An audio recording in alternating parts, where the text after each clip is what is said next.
Hello, YouTube Reseller Mom here. Welcome today to another episode with FBA Insiders. I've got Paul and Santosh here with me today, and I'm very excited. Today we are going to be talking about online arbitrage for Amazon FBA. So I'm going to let Paul and Santosh introduce themselves and give a little bit brief history about what they do and how they're involved, and about FBA Insiders. So Paul, if you want to go ahead and start off. I know you talked a little bit yesterday, but if you had anything to add or maybe a brief description. Yeah. Hi, my name is Paul. If you didn't get to see the video yesterday, I am the founder of FBA Insiders. We've been selling on Amazon for about 6 years. Real quick story, started with $300, much to my wife's dislike. She wasn't a big fan of it at that time. But it's turned out well for us.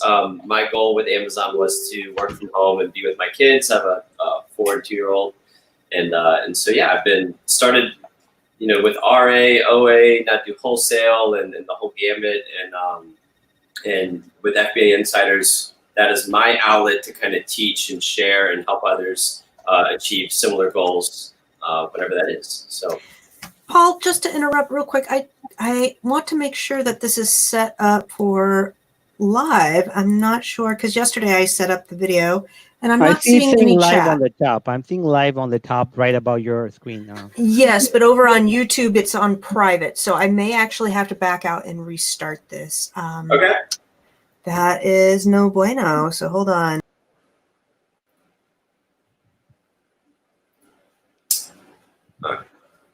I think we lost her. Do we need to check out too?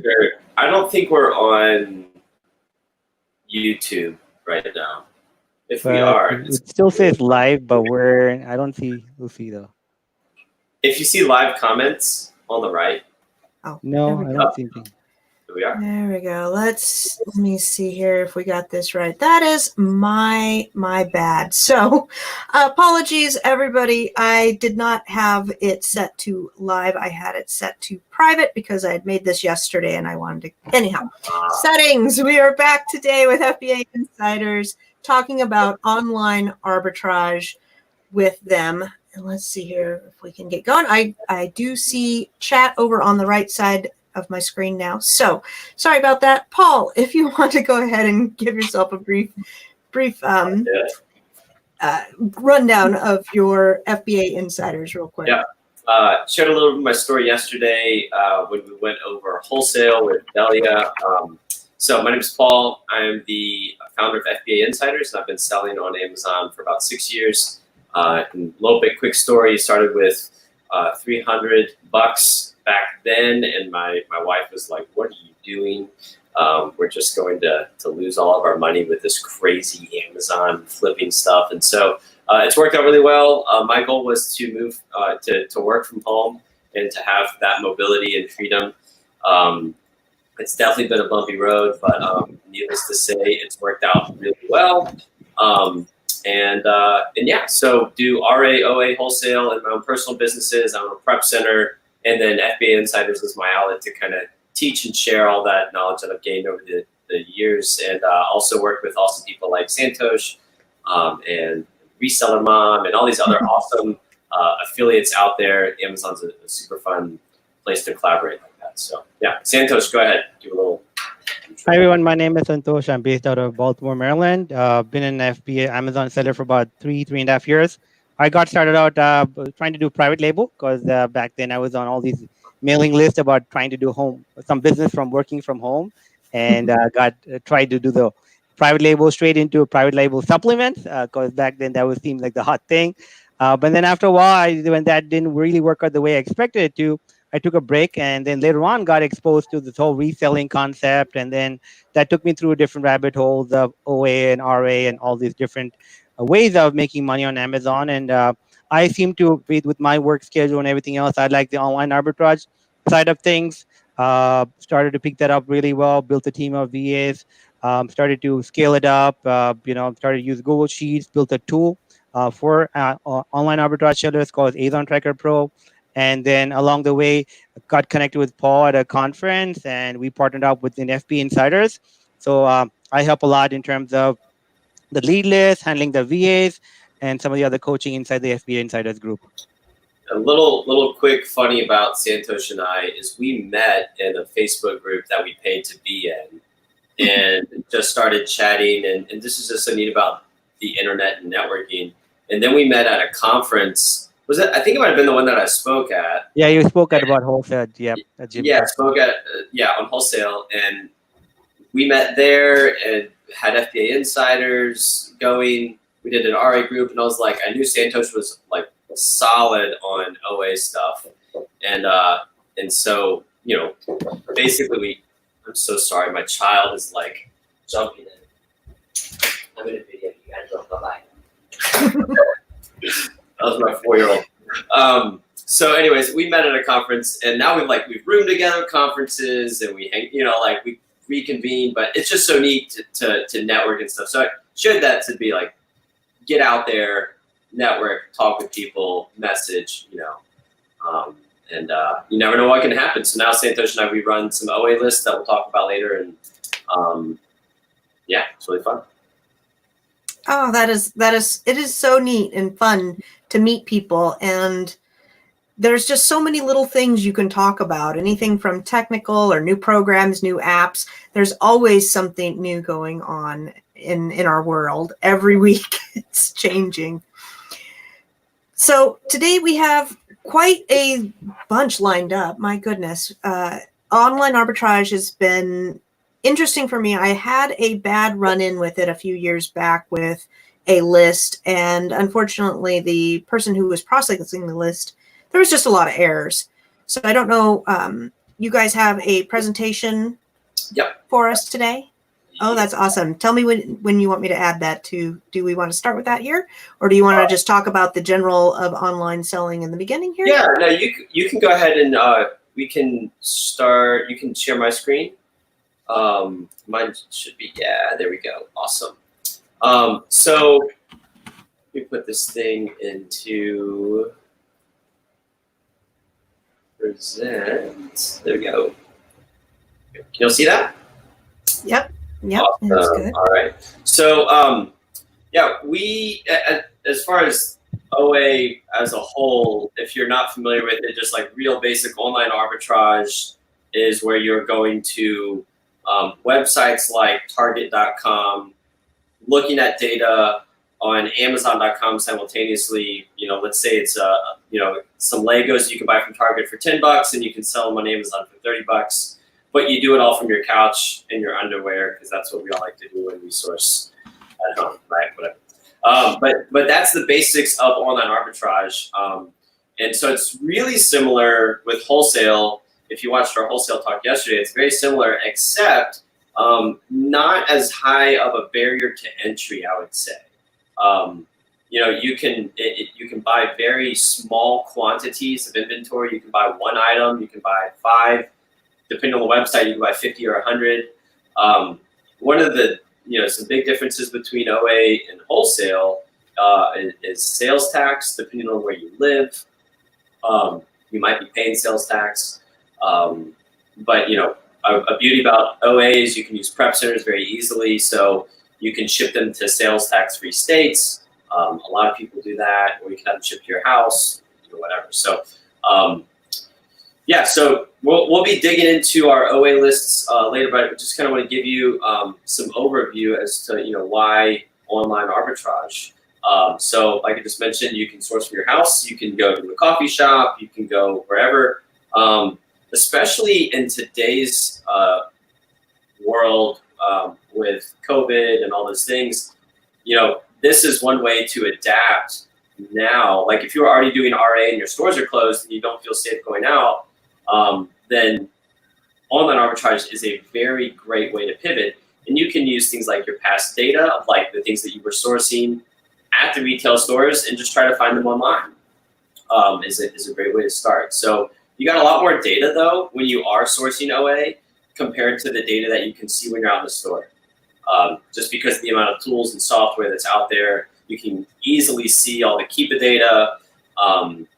And you can look at your calculators. We use AZ Insight. There's Reseller, just to mention a couple calculators, and just a lot of other tools you can do You can also do things like cashback and other things like that. So you can scale it as well. Like Santos mentioned, he has a team of VAs that are, basically doing the whole process for him. And that's one thing that we teach in our OA Facebook group. So, that it's very easy, or I say not easy. It's very, you have the potential to outsource it if you so desire. I already mentioned the sales tax. So, yeah, I pretty much mentioned a lot of the stuff on this list. You can grow with replens. That's a really neat thing. You can do the same thing with RA. But you can always kind of like, if you look for certain products, you can go back to the well and continue to drink from that. As far as, you buy it once, sell it, buy it again, sell it, just keep going that way. And then with lists and things, you can do manual sourcing, kind of go outside the list. We'll talk about that later. Add your own websites to tools like tactical arbitrage. Never heard of tactical arbitrage before. It's a really, really extensive tool. You can do a lot with it. It's a really powerful tool for online arbitrage, for finding your own leads.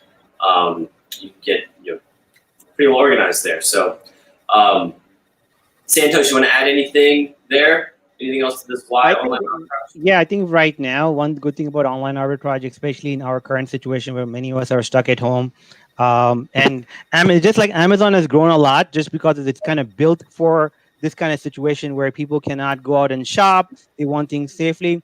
So in a way, if you ask me, I don't know if you got a background in RA or private label or other things, but online arbitrage is just so good for us right now, especially during this COVID times, is that you can shop from home. You can get products shipped to yourself or to a prep center and get it shipped to Amazon, and pretty much benefit from the volume that's coming into Amazon for people to buy things. So there's a lot of opportunity right now to be able to work from home. And if you have the time, you can take the time right now to learn this model. And definitely, I think it's definitely scalable, because one thing you want to look for any model is whether you could scale it, whether you want to do it by yourself or if you want to hire people up. It just depends on where you are with your business. But if you're just getting started out, it's only a matter of, you see something low at $5 on Target or Walmart, and you see it selling for $25 on Amazon. It's just a matter of buying it from Walmart, getting it shipped to you, putting the sticker or label on it, and then sending it back to Amazon FBA. And I know Paul will talk about FBA if you haven't heard of it, but that way you're not storing thousands of products at your home. You ship it all to Amazon. Amazon holds it for you, and when the sale comes, Amazon will ship it for you and pay you the profit. So it's just like, as long as you're buying low enough to make the profit, it's a great model for you at this point in where you are. Yeah, and we are definitely referring to FBA just in general. That's where you're shipping it to Amazon. They're going to fulfill the product or fulfill the order to the customer. And so that's kind of what keeps it. The scalable part is that you can be completely hands off with actually handling physical inventory with online arbitrage. You never have to see or touch any of this stuff, because there's plenty of prep centers out there that would love to take your inventory. They're going to charge you a per unit fee, and yeah, I mean it's a very, very easy. I'd say easy. I need to take that word out of my dictionary because nothing's easy. But it's simple.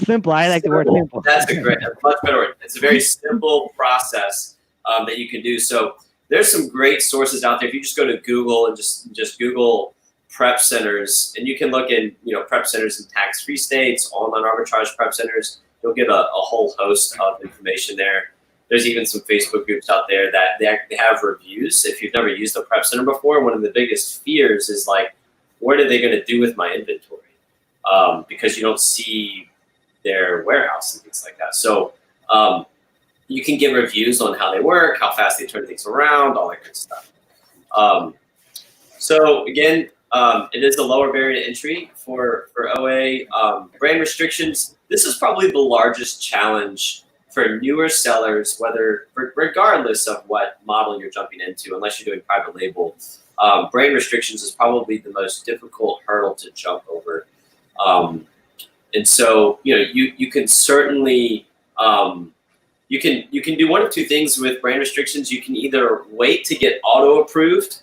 That's really the most low cost method, and you get auto approved at various times. It's different for every seller. So let's say you want to sell Lego products. Well, instead of going to EE distribution and buying Lego and sending in an invoice and doing all those things, you can just wait until you eventually get auto approved. Some sellers get auto approved after being active for 6 months.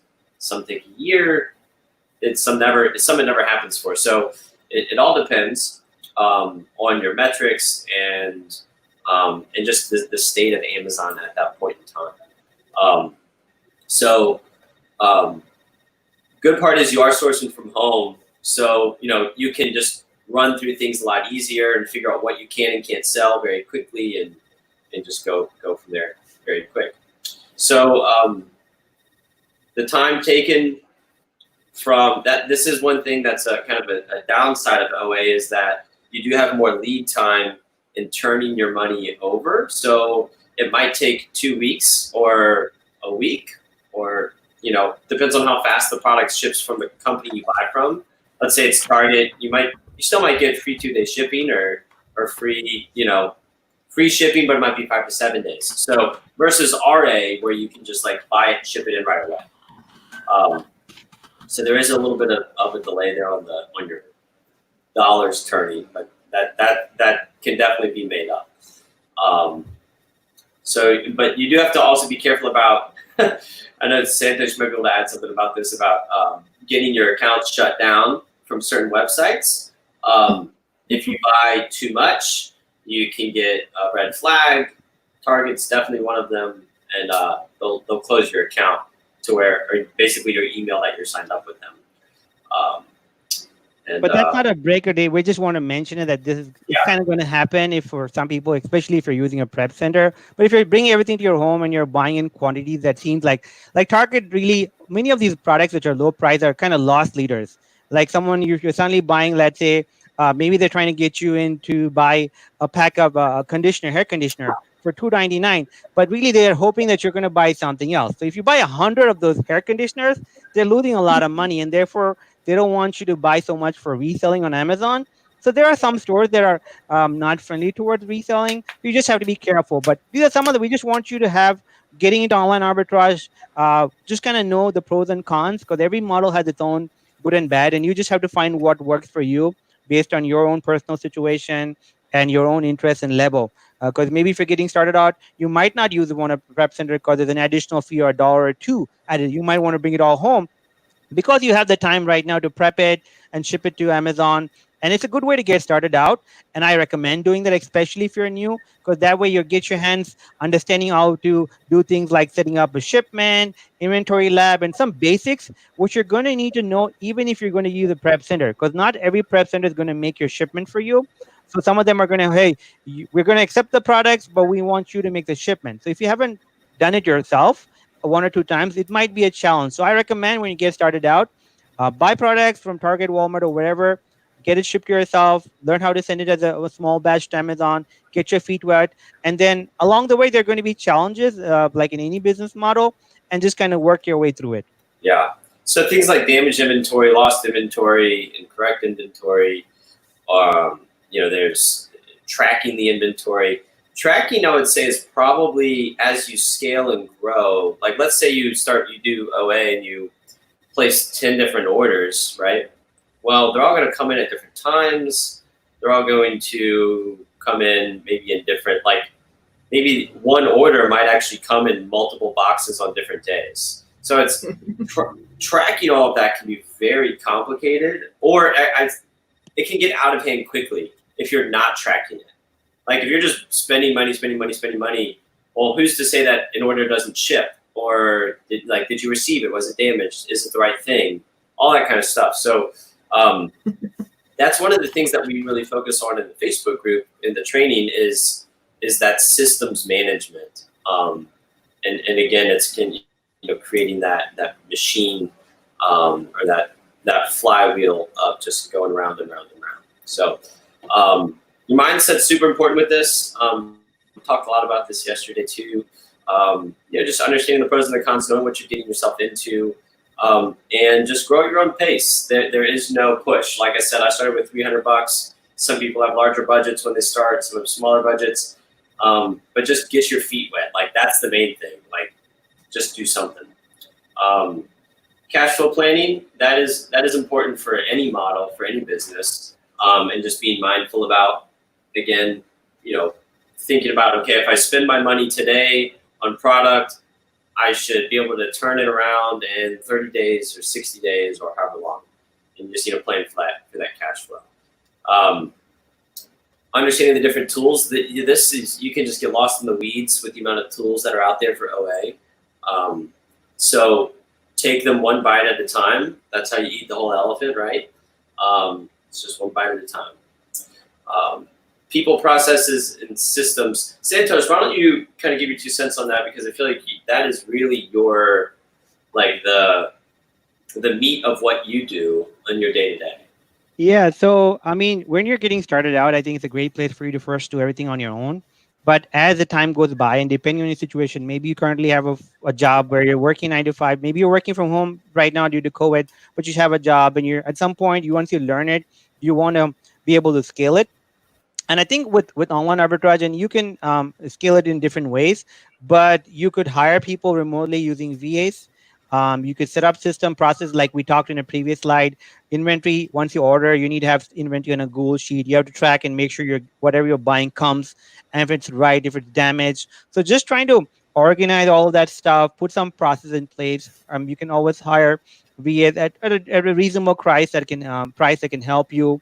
And then they set up the system that can support your business, because you could do a couple of things on your own, but maybe you depending on where you're getting started, maybe you buy your first $500 worth of products, then you grow to 500, 1,000. So once you get to a certain point, you're going to need that help and support, and just kind of learning. While you're learning, you want to put those processes in place that once you are starting to scale, you already know what problems you face and kind of fix those things along the way to create those processes. And then anybody you hire, it's only a matter of saying, hey, and I place an order on Monday. If it doesn't get arrived by Friday, send an email out to the supplier or the email out. Find out what happened. If it's after by Friday, let's make sure by the following Friday it got shipped to Amazon. And then after that, we want to make sure it's received by Amazon. So just having that system mindset is going to help you. Otherwise, to avoid overwhelm, I think one of the important things as all business owners is that we deal with overwhelm, because we're always like, we have all these 10 different things to do in a day, manage our time, our family. And especially with online arbitrage, once you start to get going, you'll have 100. If you suddenly get like 30, 40 boxes and you don't know where you bought it from, what is your cost price, all those kind of things, it's just so easy to get overwhelmed. And you might say, you know what, this business model doesn't work for me, because I'm doing all this work, but I don't even see the money. So just getting that system in place, being organized, I think will definitely be a big thing. And Amazon is constantly changing. Every week will be something new. That right now Amazon just said they're going to restrict on how much inventory we can send for Q4. So you just knowing where your money is, where your inventory is very important in this business model. And just trying to work from day one when you get set up. If you start kind of building it like a business and setting up those processes, you'll find it's much more easier 1 or 2 months down the road. Yeah, absolutely. And as far as that the point of outsourcing, if you're not systematized before you outsource, it's probably going to be a pain. If you go to something like onlinejobs.ph or Fiverr or FreeUp, and any of these places where you can hire virtual assistants, if you don't have clear guidelines for what you want them to do, it's going to be a mess. And then you're going to say, oh, it doesn't work to hire VAs, or whatever. And so build a system first, have it all laid out of what you want someone to do, and then you add those people. But systematize it really for yourself first as well. Go ahead. Oh, I want to talk about that for just a moment, because I use Google Sheets. But aside from Google Sheets, what would you say the top systems or ways to help people out would be, whether that's software or like a daily habit or anything like that? What would come to mind if you were giving out some tips? Like when it comes to software tools, Google Sheets, where after you make the purchase is where we kind of go to the Google Sheet. But there are tools before that. For example, one of the most, like, even if you don't do anything else, I think Keepa is a foundational tool that all of us use in Amazon, because that helps us analyze if the product is selling, the speed at which it's selling, and things like that. Then you have, and if you want to calculate the profit, you can either use a free FBA calculator tool if you're getting really started and you don't want to spend a lot of money, or you have two other tools that can help you with this calculation. Either you use Reseller or Zen. Paul likes Zen, and I like Reseller just because I'm so used to it. Yeah. And and that would be the second set of tools. Then down the road, like once you start making your purchases and you're managing a Google Sheet, now there's another tool which I'm the founder for, the Amazon Tracker Pro, that helps you push data from Amazon as well as from your non-Amazon pages to a Google Sheet. So when you're starting to buy a lot of products, you could kind of manage your inventory purchase, so that always automatically goes to Google Sheet for you, and therefore you're not copy pasting things. So those are some of the things that I use daily in our business. Is either Keepa, of course, is foundational. The other two, Reseller, and then I use my own tool, Amazon Tracker Pro, and then of course, once you have your Google Sheet set up, you can set up some filters and other things if depending on how advanced you want to get. But those are the foundational things that I use daily in my own Amazon business. See, I find that. Oh, go ahead, Paul. No, go ahead. Go ahead. I find that super interesting because when I first started doing online stuff, like I was pretty heavy in the Google Sheets, but our lab is kind of where I check my prices and stuff like profitable, because you can do some pretty good manipulation in there. I find it pretty accurate. But I also use Be Cool as a repricer that integrates with the inventory lab. And with Be Cool, I have found that you just make groups and then it will track all of your sales history. And you don't have to do that manually in a Google Sheet. Is there a pro or con? I mean, that's kind of what's working for me. I don't know if I'm doing it right. When you're saying tracking your sales, when you're tracking your sales history, what are you referring to? In Be Cool, you can create groups and it will give you the last 30 days of sales for those items and the last 7 days of sales for those items. I mean, you can go and do deeper dives in Inventory Lab or other history things. About like for replens and stuff? Yes. So I have a group called just like Target group, and I can sort it by what's selling the best, and then I can look at the ROI and how much I've sold in the month to get a buying idea. Yeah, but I'm just wondering if I'm missing something with the groups, or how other people are doing it. There's a great tool that I use called Replen Dashboard, and it's very affordable. ReplenDashboard.com, I think, is their website. My friend Jimmy and his partner made it, and it's super, super simple, and it gives you all the information that you want to know. And actually, for OA, it's phenomenal because you can put the source link for a specific product. So let's say you buy 10 of an item, you send it in, and in Replen Dashboard, you can actually store the source link. So you sell through those 10, you want to go reorder them? Well, you don't have to go hunting around. You literally just click the link. It's saved right there.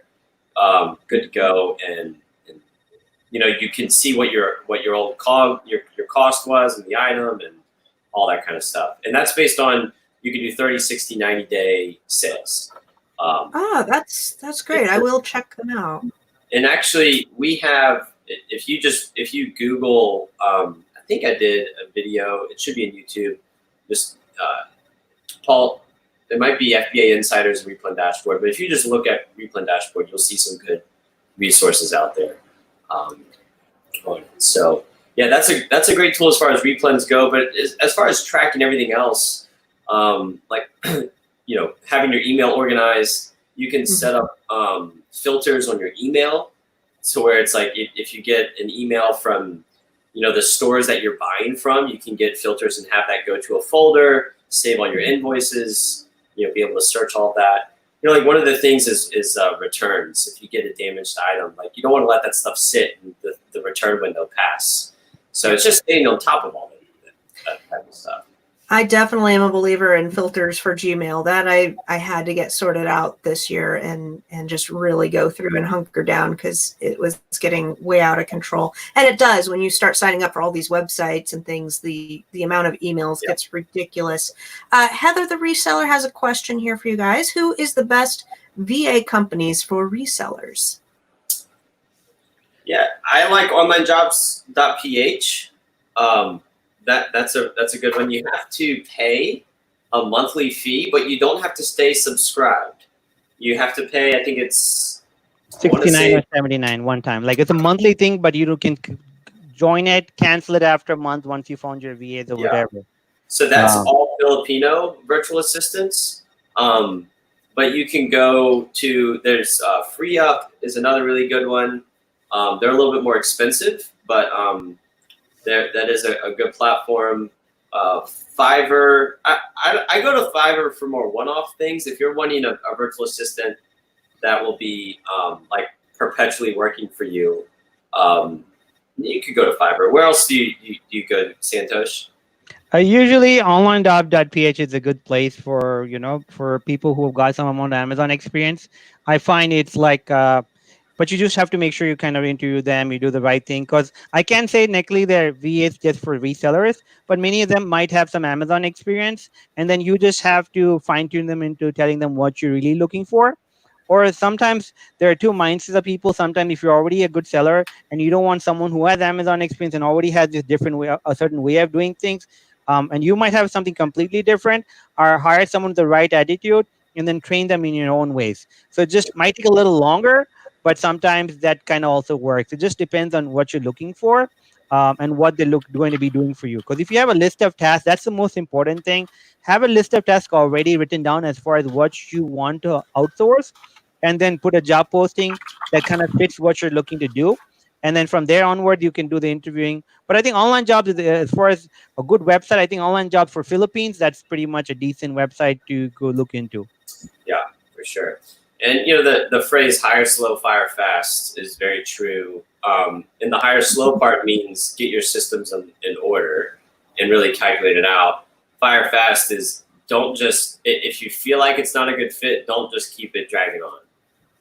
Just nix it and move on to the next one. But I will say, just from personal experience, be patient. Like, don't feel like you're going to hire a virtual assistant, and then tomorrow they're making you money.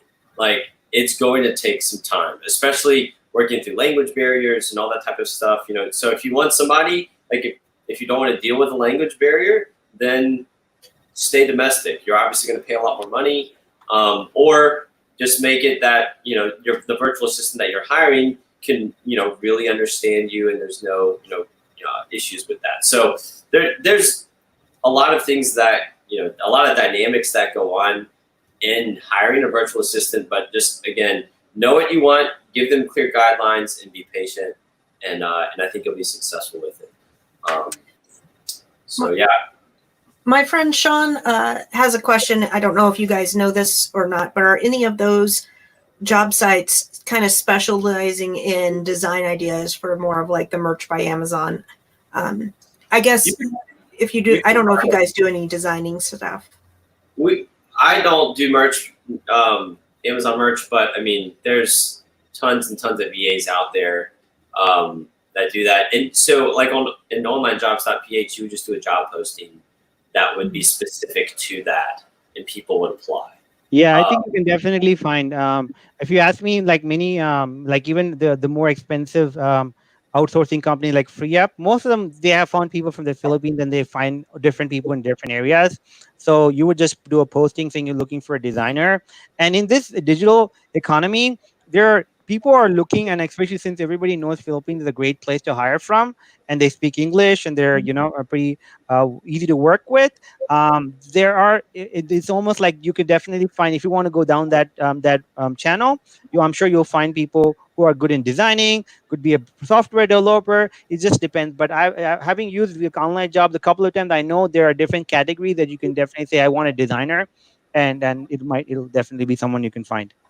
Yeah. And then I have one more question, then we'll get moving here. For the hiring process, a lot of people are afraid that if you show somebody what you're doing, they're going to steal your ideas, steal your ASINs and everything. And there's been some recommendation to have different VAs and have them do different parts of finding things to sell or replenishing and that type of stuff.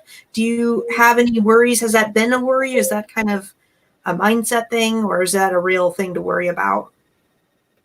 Go ahead, Paul. I would say more than likely no. I mean, there's certainly things that you can do to protect yourself, but It all depends on the tasks that you're giving them. If you're giving them access to your Amazon seller storefront, like one of the things that if you're going to have somebody source for you, they need to know what they're ungated in. So they're going to have access to your seller storefront. Well, that doesn't mean they have to see everything in your storefront, but I've hired a lot of different virtual assistants. A lot of people have had access to my storefronts. I've never had that happen. One tool that I use to track VAs is Hubstaff. There's a lot of other tools out there that people use, but basically what it's like, Hubstaff takes screenshots of their computer screen while they're working, and you can set the frequency of how often that is. And I tell them, so like that's how they clock in and track their time. So they'll log into Hubstaff, and as they're working, the Hubstaff is taking screenshots every few minutes or whatever. And one of the things that I tell them that it's for is that I can make sure they're doing the job correctly. And it goes, being unsaid, that I'm also making sure that you're not doing anything that you shouldn't be. I want to make sure that you're not just watching YouTube videos when you're clocked in, working. And so, I've had that kind of stuff happen where there actually are tools out there that people made that is like an automatic mouse mover. So if you're not actually like looking at the screenshots, I had a virtual assistant that I guess didn't think that I was checking her work, and it was like the same screen for like 4 hours, and the mouse would just move a little bit to keep the screen active. Otherwise, the Hubstaff would shut down. And so I've fired that person, obviously. So it's like anything when you hire people, there needs to be some protection for both of you. Mm-hmm. But I wouldn't let that fear of like, oh my gosh, you're gonna steal all my stuff. Like, don't let that be your reason for not outsourcing, because that's not true. Otherwise, these platforms wouldn't exist. Yeah. Well, I think the same fear is with the prep centers. A lot of people feel like if they send their wholesale items to the prep centers, they'll get stolen. Just like, and I don't want to touch on this too much, but there has been rumor that if Amazon sees something that's doing extremely well, all of a sudden you won't be able to sell it, and they're on there. They have this fear with the prep centers, and Amazon would deny that. So I don't want to say it too much, but there's been some stuff in the private label world of Amazon doing that. But not in the reseller world so much. Wholesale, like if you're doing wholesale, that means there's a brand, and if that brand chooses to sell to Amazon, then they can. But in the arbitrage world, I would say that's not so much a big deal. But I run a prep center, and I'm also a seller, and I'm very transparent about that.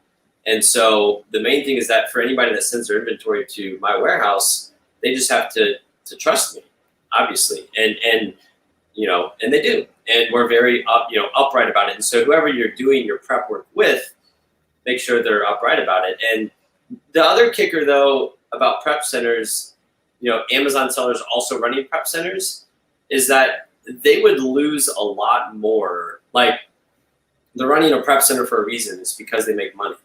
And so if somebody wanted to go and steal your inventory or steal your accounts or whatever, they're not going to last very long.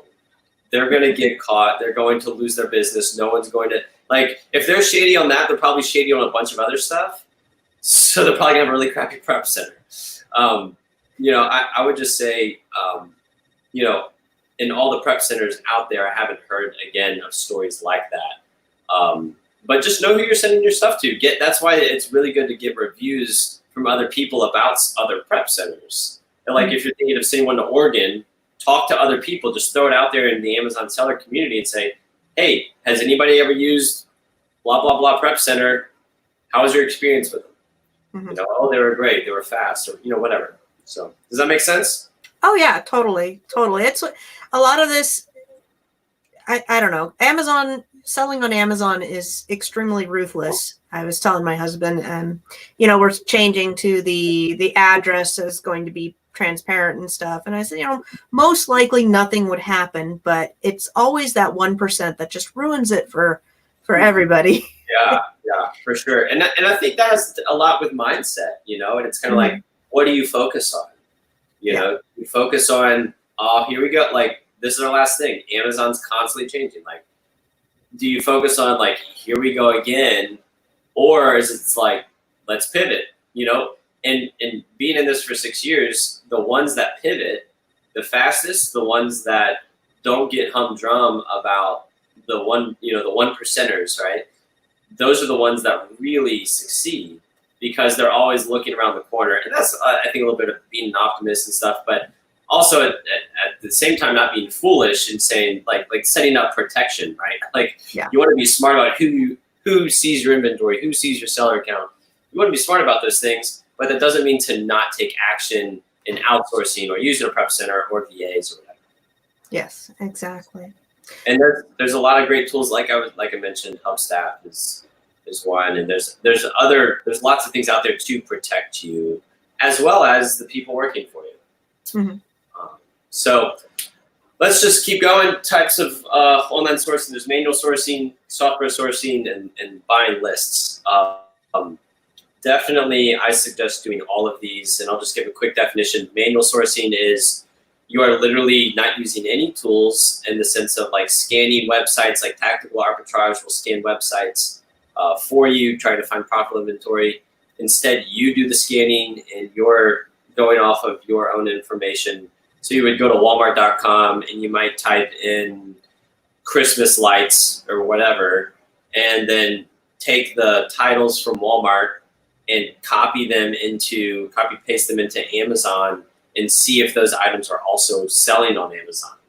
So that would be manual sourcing. There's a lot of other ways to manually source. Software sourcing is using a tool like Tactical Arbitrage or OA X-Ray.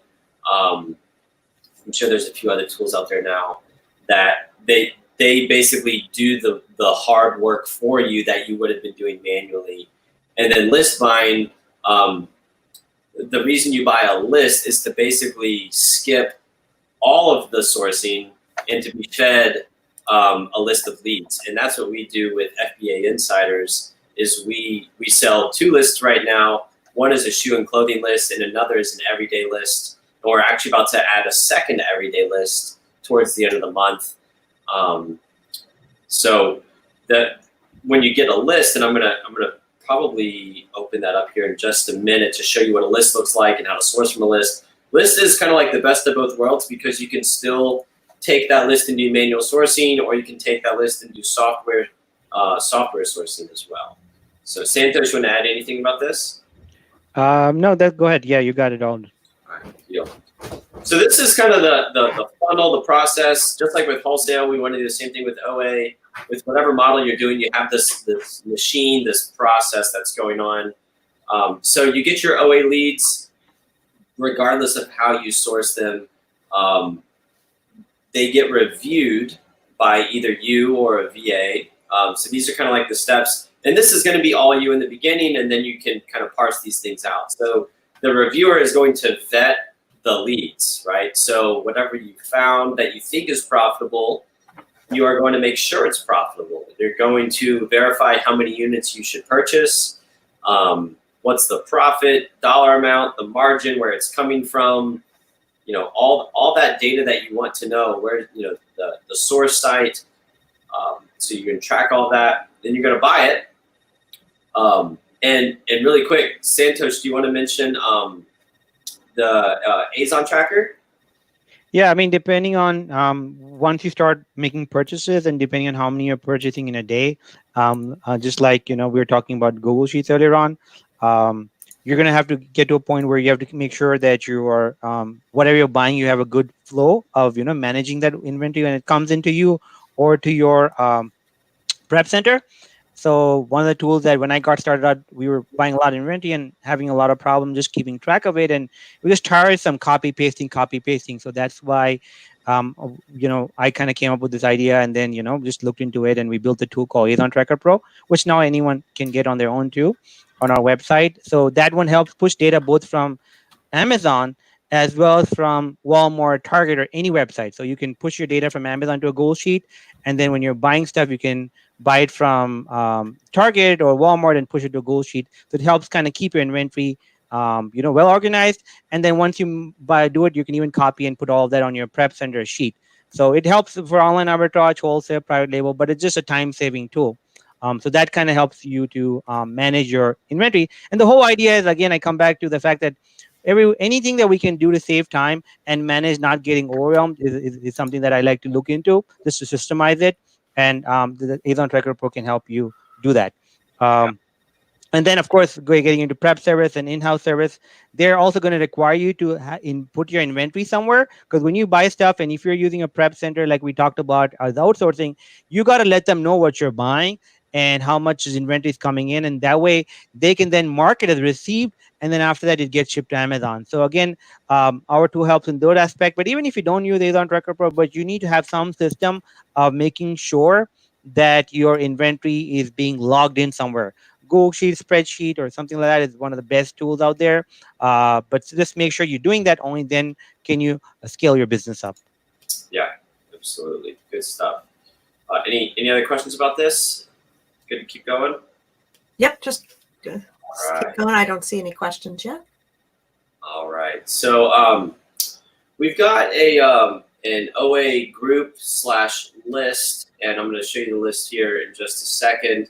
But these are all the things that we kind of go through, and I'm not going to read off all this stuff, but it's basically everything that we talked about framework, getting your Google Sheet system, tracking your inventory, getting organized, and then once you hit a certain level and you want to start treading those muddy waters of outsourcing, getting a VA team and those types of things, then that can all kind of come together as time progresses and as you continue to make some more profit. And then we go over all of these tools as well in there, and yeah. So that is our group. There's training videos in our group, and so if you subscribe to our list, you get into our group for free, and you can ask questions about sourcing and all that good stuff. So. Let me show you really quick what a list looks like. So this is an older list of ours. Can you still see my screen? I could see there's stuff on there, but it's very tiny. I cannot make out any words. Zoom in here really quick. There's my Zoom. How's that? Better. How's that? That's better, yes. Okay, good. All right, so hopefully the viewers can see this. But this is an OA list. So if you subscribe to a list, this is our Saturday list that we do. This was July 4th.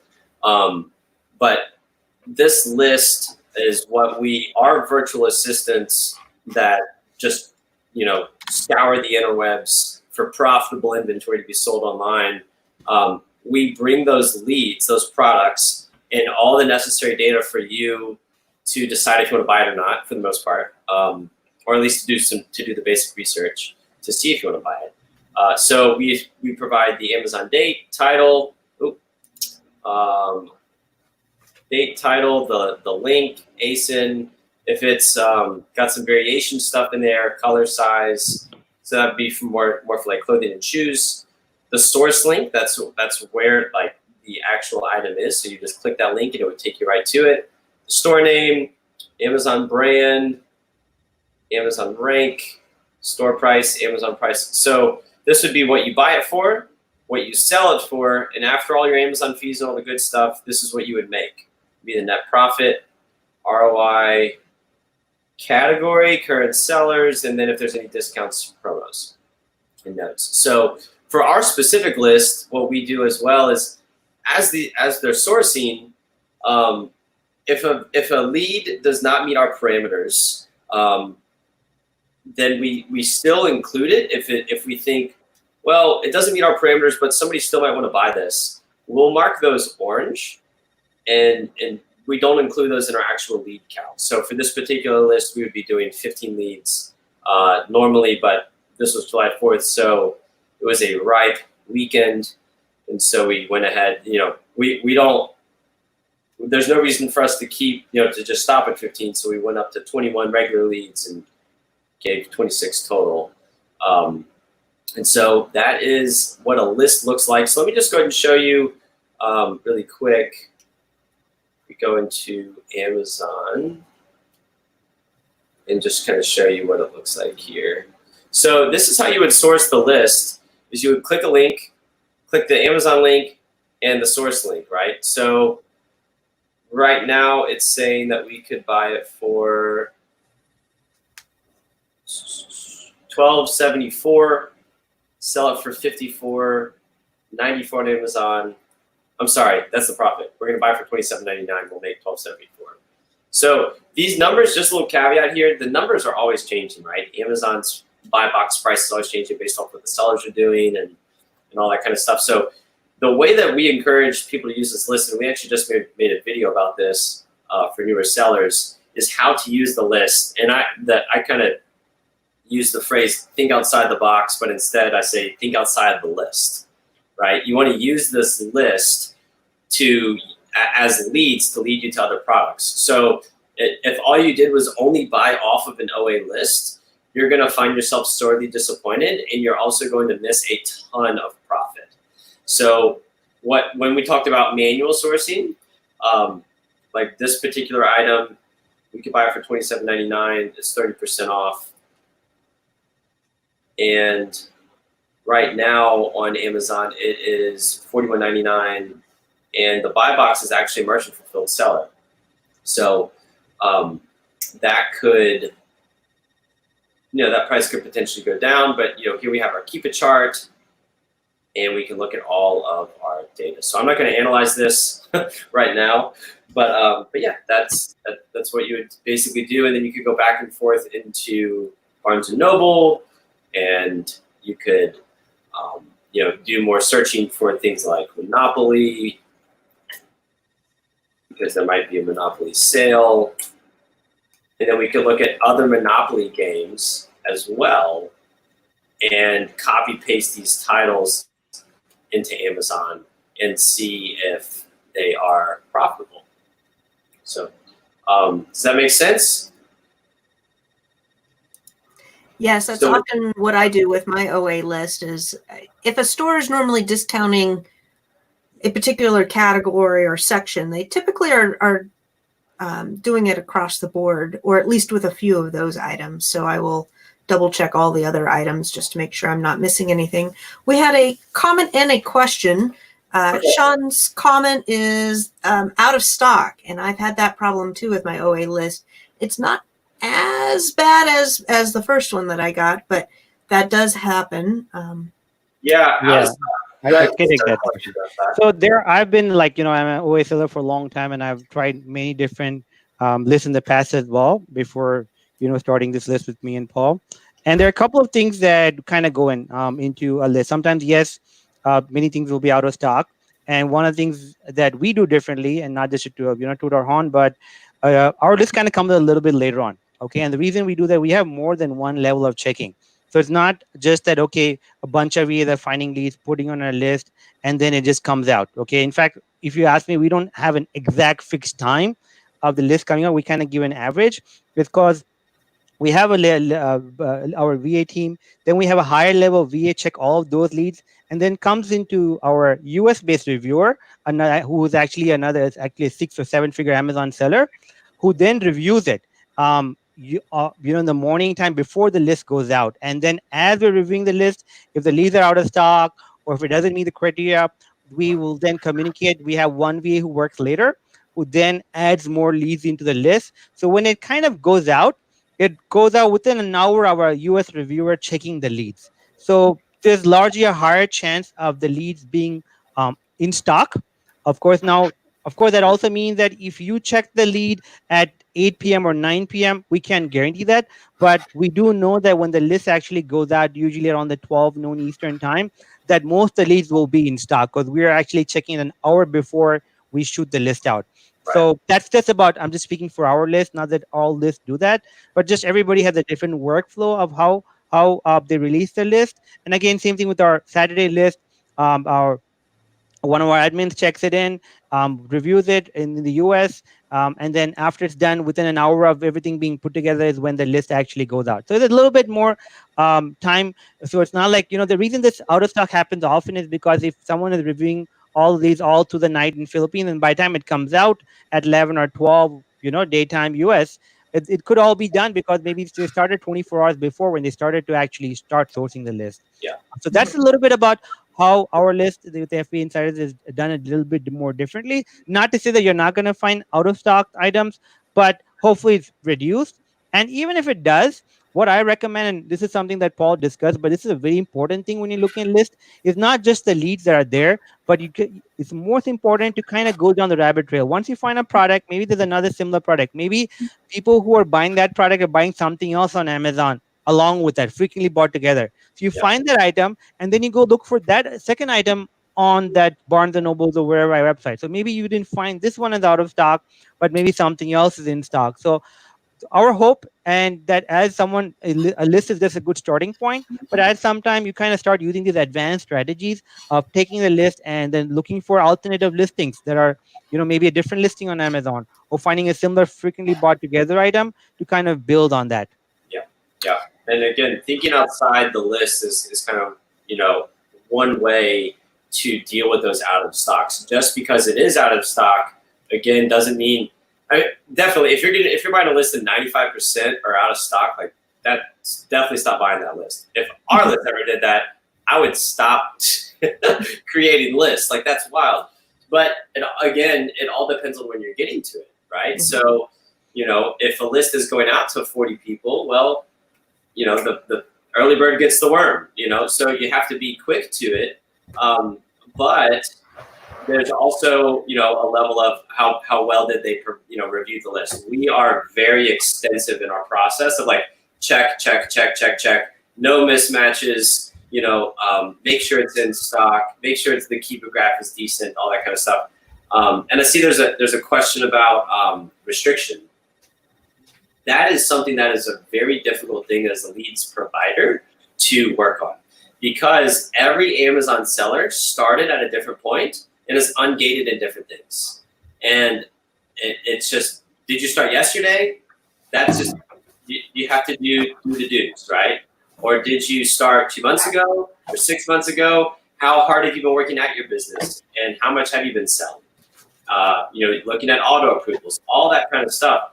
It all depends on that particular business. So we can't make any promises as far as like, these are for sure ungated. Not to mention those are like the absolute hardest leads to find, just because they are.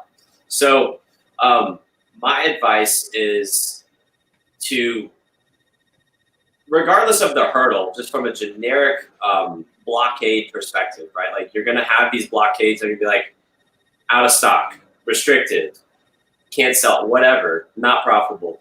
Continue to go, keep going around the corner. Uh-oh. Santosh, are you still there? Yeah, I'm here. I think Paul got disconnected. I think, He'll be there he back. is. Good. Paul, you're talking about going around the corner and you got disconnected. Yeah, going around the corner. So just keep thinking about outside the list, and try our list. If you like it, great.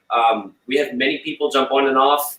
It's all about what fits well for you and your model, and we're really. That's why we also have the so for some people, like, in fact, our monthly list is kind of almost full, but we also have the Saturday list that we're now giving for people who are new. So you don't have committed to spending a fixed amount of money every month and get locked into or anything like that. We have the Saturday list that only goes to 15 people.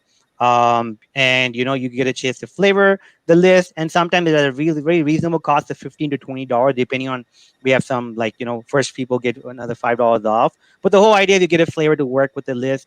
And even if you just make one or two good buys from that list, or it takes you down a rabbit hole that you're able to cover the cost of $15 or $20, is a lot more reasonable. So we have the Saturday list, and of course our monthly list. We're not saying that it's going to have a lot of ungated things. We're going to try. We do check and make sure we have a few items off that are kind of ungated as far as possible. But again, we're checking it off of advanced sellers like me, Paul, Victoria, that are pretty much ungated in everything. So we really don't even know what's gated or ungated for a lot of folks. So therefore, we just try to kind of think if it's a newer product, or from our own experience, But then the goal is that if you know that perhaps this particular category is having a discount, there's a coupon in here, you can just go in here and then kind of backtrack. So it kind of gives you a starting point. And as you start to buy smaller volumes, grow it up, maybe you find one replan. And for some people, sometimes that's all it takes. Like if you're just getting started and you find one good product that's got one replan that you could buy, that maybe that's not so super saturated, and you're able to buy that again and again, it more than can cover the cost of your list, Mhm. in terms of growing your business. And the end goal is list should just be a stepping stone for something bigger. That's what I kind of believe. Is that you help it, maybe it gets you to a certain level in your Amazon business that you even can therefore help you get ungated or give you some income that you can then buy more inventory to get ungated or do an ungating service or get into wholesale. So that's my recommendation. That's not our list or any list out there. It's just use it as a stepping stone to get more knowledge, to find more websites that you can source from, to find strategies that you can use around, and then kind of build off of that. I think the lists are a great way to take a look and see if you are looking to scale or looking to get a VA, but you just can't really pull the trigger on that. Like myself, I want a VA, but I don't really know what I do. I want to see how it would be set up. So using this list, I can kind of get in the rhythm of feeling, okay, this is what I should have them be looking for, how to set it up, and how to set up that whole process if I want to go down that road without committing to hiring somebody. Because I don't know about you, but if I hire somebody, I want to be ready for it and have it set up. And it's a commitment. It's not, I don't want to hire them for a week. Yeah, completely. And sometimes, like you can take a list and you can see the kind of leads and ROI and profit. So now you kind of have a baseline. Okay, it is possible, because I mean we're pretty much have a team of VAs who are finding it for us. So you can give them a sort of, once you know that you sort of have that, okay, it's possible to find this much ROI in this category, this profit. Maybe that can kind of help you down the road when you're hiring a VA to do sourcing just for yourself. That you can say, okay, these are my guidelines. So now Mhm. you have some sort of guidelines saying, okay, you know what? I know 40% ROI is kind of hard for me right now, just because my account is not that, it's not that much open. So you might have to go with a lower ROI because maybe those brands are not opened up for you. And later on, because the thing is, those which are ungated brands, it's everybody's chasing them, especially if you're a newer seller. So you might not get the same ROI. There might be more sellers on it. So you might have to work with that till you get to a higher level, where tomorrow down the road you could open up to Nike or Reebok or any other bigger brands that Mhm. might get auto approved. So it's just a journey. I mean, everybody goes through that, where your account is kind of not is close to a lot of sellers. But again, just like you said, it gives you a baseline of products that you can find, and then set up some systems. And then once you know that you bought this product, and that's why we even give those leads that don't meet our criteria. We do that in our list, but still is profitable. But maybe it's not such a fast mover. Maybe it's a newer listing. Maybe something that we just throw that in as a extra bonus in there for those people who cannot buy some of those gated items, or those people who don't mind buying a slightly lesser rank item just because they're trying to get their Amazon account more seasoned up. Well, to add to that, it also helps with knowing all the stores. Learning how to do online arbitrage on each store is slightly different, just like doing retail arbitrage. There's all sorts of different coupon stackings, minimum orders for shipping. The tax exempt is different from store to store. So for me, when I'm sourcing off my OA list, is sometimes I just need a couple products to hit my shipping. And that's when I go into my replens or those extra items on the bottom just to beef up, because different stores have different limits too. Sometimes they may only let you buy 6 or a dozen, or there's all sorts of different things for each store. And there's definitely stores I love and stores I dislike for online arbitrage, based on either their shipping fees or how they pack their items, or their delays in getting it to me. You get your favorites. Yeah, Yeah. and I agree. We do that. In fact, we do take feedback from our group, and we had that. We have a That's why, unlike other just list providers, we kind of, as under the whole umbrella of FB Insiders, we have a Facebook group. We have a little bit of coaching in there. We have some units that we've done in the past. People can watch if they're very new to online arbitrage, and we take feedback. And it's more like, what, if you're finding that a store is not, and we've seen stores that since we don't buy from every single store before we put it on a list. If someone comes back and says, you know what, I had a bad experience with the store, or I'm not sure they had a good thing, we go ahead and we have a system where we kind of put that as a do not buy in our list. So the next time we're cognizant of that, and we don't bring back the same store. So over a period of time, our list gets better just because of feedback from some of our users. So we kind of keep it very open-ended so someone can, and we make mistakes too. So if someone says, hey guys, you made a mistake, we put on a list, so rather than just be a list where, you don't know who someone's sending you a list lead and you don't know, we actually have a group people can sometimes talk about, say, hey, I had a problem with this website. And sometimes it happens. We find a great deal and we all get excited and put on the list and we found out that, hey, this store is not a great safe store. And someone mentioned that, hey, I had a problem buying it. And then next time we make sure it doesn't come up. So we're trying to evolve the list along over a period of time. And that's how we've been able to kind of grow our group and list. Exactly. We've gotten some great feedback as far as just did you mention the shoe and clothing list, Santosh? No, we didn't talk about a specific list so far. I know we're at an hour 5. Do we need to Why don't you go ahead and talk about the shoe and clothing list for just a minute, because I am interested in that. That's where my most of my business lies, and then we will wrap it up here. So awesome. So our shoe and clothing list, that was actually our very first one. The everyday list came later, but the shoe and clothing list was, mostly for advanced sellers. And when people think shoes and clothes, they typically think high-end brands, Nike, Adidas, Under Armour. And those are often, if you want to get ungated in them, it tends to be, pretty expensive. And not to mention sourcing things with variations is kind of like next level as far as knowing how much to source and how to really interpret the data to make sure you're buying the right color or size, or how do you know it's going to sell, that kind of stuff. So we have some training videos on that in our Facebook group. Again, when you subscribe to any list, you just automatically get thrown into our group perpetually. It's not like a subscription. Like if you cancel a subscription with a list, we don't take you out of the group, right? So you try it once, you stay in the group forever. But the shoe and clothing list, specifically, one of the biggest issues as far as restrictions go is for newer sellers, many people do have issues with being gated on the larger brands. Now, so we try to be sensitive to that and put out other kind of lower end shoe and clothing brands. And I did a video, an interview with someone, this is probably 6 months ago, on her experience with the shoe and clothing list, and she could not sell the big 3 brands, Nike, Adidas, Under Armour. She was not allowed to, or she was gated, and she killed it. I mean, I think she was selling 30 to 40 grand a month exclusively from our shoe and clothing list. Wow. And I was like, wow, I didn't realize that was even possible, because it's just like that. Especially not being, allowed to sell Nike. Like that's like one of the biggest ones. But it's not, like Nike's not all it's cracked up to be, in my opinion. Like there's still plenty of competition, plenty of lower margin stuff. And it's just like everything else. The grass is not always greener on the other side. And so, yeah, that's our list. Did you post the link for it in there, or is that link? The link that I did post goes to all of the Gumroad stuff. Okay. So we've got, if you look in there, if you look in that Gumroad link that you posted, there's our shoe and clothing list, there's our Saturday lists that are in there, and the everyday list. And there's also a wait list as well. We have several spots open on the shoe list, and only a few spots open on the current everyday list that we have, and like I mentioned before, would be adding another. So just let us know if you'd like to be alerted about that. And yeah, I mean, shoes and clothing, I don't know how deep in the weeds we want to get into it. I mean, we can talk hours on it.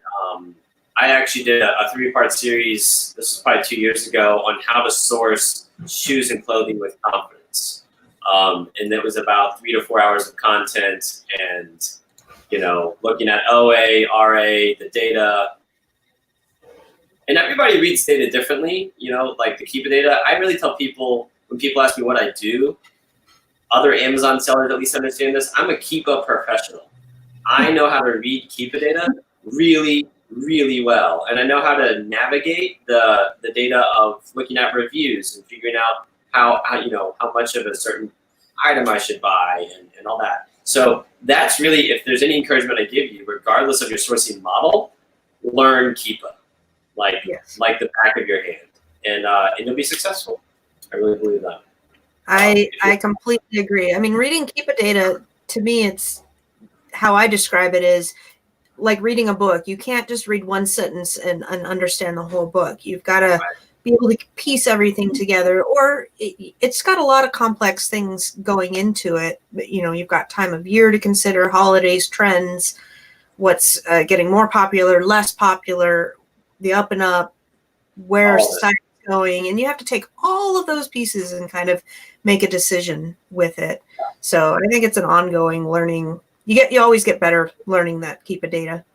And maybe one day we can pick a few items. I've done this before where I've asked the audience to like, hey, give us 10 ASINs and we'll do some keyword reviews on them. We'll analyze them and give you our thoughts. Oh, yes, that would be fun. It is fun. It's a good one. Now, the hard part is Oh, you cut out. You cut out. Oh, I was just saying the hard part is getting people to give you ASINs. Oh. They don't want to give you inventory. So, well, thank you so much. We really enjoyed it. If there's any more questions, I'd be happy to answer them. But well, we are on tomorrow for the last segment at 1 o'clock Pacific Standard Time again, and that is 4 o'clock Eastern Standard Time. So I hope everybody can join us tomorrow, and we'll be discussing retail arbitrage tomorrow, which is probably what most of us have the most experience in. I believe that most people start off with RA and then go into OA and wholesale. So I'm looking forward to tomorrow's discussion about retail arbitrage. Thank you guys so much for joining me. It was an absolute pleasure meeting you, Santosh, and thanks again for joining Paul. Always nice to chat with you guys. If you have anything else to say, we'll just say goodbye here, and you two just stay on the screen and I'll end the broadcast.